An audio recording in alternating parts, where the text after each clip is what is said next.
Bom dia, segundo ano. E aí, pessoal, tudo bem? Vamos lá? Redação hoje, hein?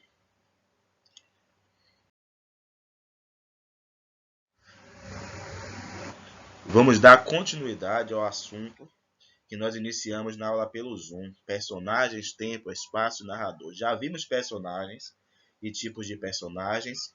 Já vimos tempo psicológico, tempo cronológico. Em personagem vimos o protagonista, antagonista e secundários.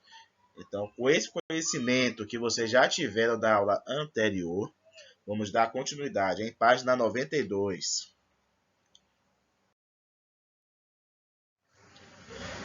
Vamos entender o espaço. O que é o espaço? Quando eu faço um texto narrativo, o que é o espaço? O espaço é o local onde as ações e os fatos da história são realizados no texto. Quando há muitos acontecimentos na narrativa, aparecem vários espaços. Então, quando você determina ali que sua narrativa aconteceu em São Paulo é o espaço. Se a sua narrativa, a sua história toda aconteceu dentro do quarto, o quarto é o espaço. Se aconteceu em Miami, Miami é o espaço. Então, o espaço é o lugar, o local onde acontece a história. E para isso nós temos dois tipos de espaço na narrativa, o espaço físico e o espaço psicológico. O que é o espaço físico? O espaço físico ele é percebido com base em aspectos objetivos e exatos. O narrador descreve distâncias e locais de maneira clara e absoluta. É como nós costumamos fazer, quando a gente determina com exatidão onde aconteceu aquela história, ou quando acontece até mesmo uma viagem do personagem, a gente determina para onde foi essa viagem, ali nós estamos fazendo uso do tempo físico. Observe o exemplo. Marina nasceu em Feira de Santana, olha a exatidão, a segunda maior cidade do estado da Bahia. Houve exatidão em determinar a cidade. Ainda determinei uma característica da cidade, de ser a segunda cidade maior em termos de tamanho mesmo, de quilometragem, do estado da Bahia. Então, dessa forma, eu fiz uso do tempo ou do espaço físico. Já o espaço psicológico, ele é medido com base na percepção individual do narrador. É uma coisa mais subjetiva do narrador, envolve diversos fatores, como idade, sexo, a percepção mesmo dele do local, algum trauma, que ele não gosta de falar de algo. Então tem muito mais a ver com a emoção, com o lado interno do narrador. E por isso exige maior atenção, como não é de costume de nós fazermos. Nós utilizamos mais o tempo físico. Mas vocês agora podem começar a utilizar o tempo não, desculpe, gente, o espaço psicológico. Observe a diferença no exemplo. Ó. Marina nasceu em uma cidade sombria e distante de tudo que era positivo. Um lugar esquecido por aqueles que têm fé. Então eu caracterizo o espaço de forma psicológica. Para mim, a cidade que Marina nasceu é uma cidade sombria, mas eu não digo onde é exatamente. É distante de tudo que era positivo. Mas o que é positivo dentro da minha história? No meu subjetivo, o que seria esse positivo? Um lugar esquecido por aqueles que têm fé. O que eu quero dizer com isso? Que aquela cidade que Marina nasceu é uma cidade mal assombrada, em que as pessoas que têm alguma crença religiosa não frequentam, não costumam nem mencionar o nome. Eu quero dizer isso distante de tudo que era positivo.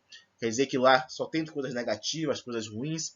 Então isso envolve uma interpretação, envolve um entendimento. Por quê?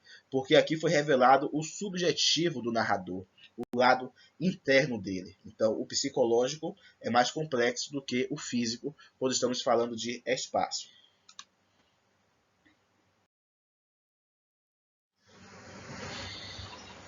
E o narrador, o que é o narrador? O narrador é o que dá vida à história, né? O narrador que conta a história, que dá os detalhes, que consegue utilizar um bom enredo, que consegue prender de fato com palavras e ações o leitor. O narrador é o elemento principal, né?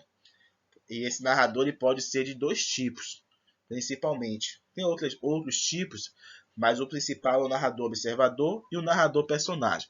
Narrador observador, como costumamos fazer, é aquele em terceira pessoa que você conta a história de uma posição de fora dos acontecimentos. Quando você parece que estava presente em todos os lugares, presente em todos os ambientes em que acontece aquela história. Que você acompanhou o casal e você conta a história de um casal. Então você observa e narra aquela história em terceira pessoa. Esse é o narrador observador. Mas temos também o narrador personagem. O narrador personagem já é diferente. É em primeira pessoa. Eu me envolvo na história. Quando eu sou narrador personagem, eu me envolvo na história.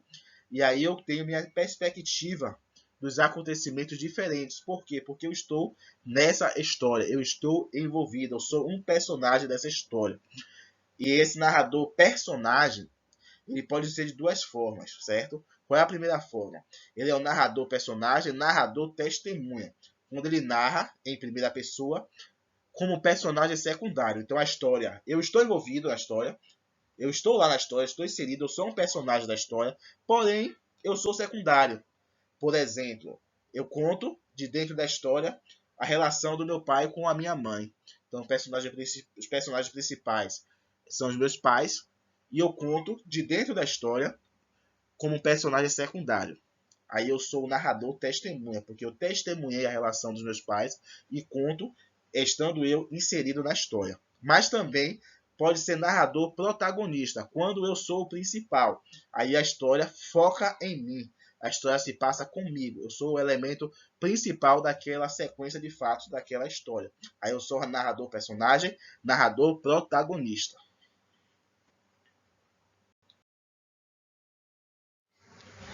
A atividade para casa na página 95, somente uma página, tá vendo aí? Não tem razão para ficar choramingando que não deu tempo de fazer a atividade, hein? Somente uma página, até para quem não tem o módulo aí, pede a foto pro colega e faz. Não pede a resposta não, pede a foto e faz. Pratica, tá bom, pessoal? Bom final de semana para vocês. Qualquer dúvida, falem comigo através do WhatsApp. Até nosso próximo encontro. Tchau, tchau.